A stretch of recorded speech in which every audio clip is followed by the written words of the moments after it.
Welcome back to another technical deep dive here in the debug zone. Today we're tackling a big question and breaking it down with insights from other users. Hopefully this clears up some misconceptions and helps you get the answer you need.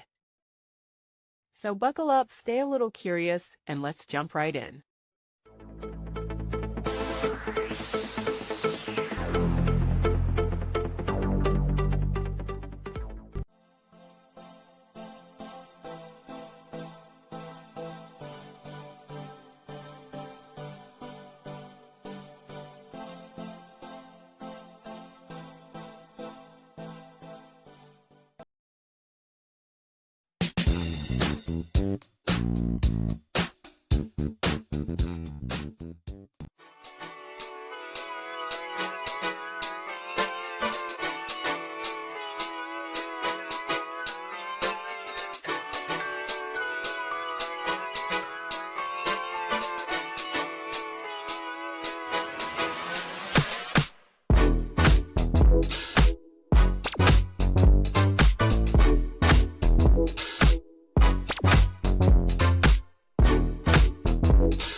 And that's a wrap.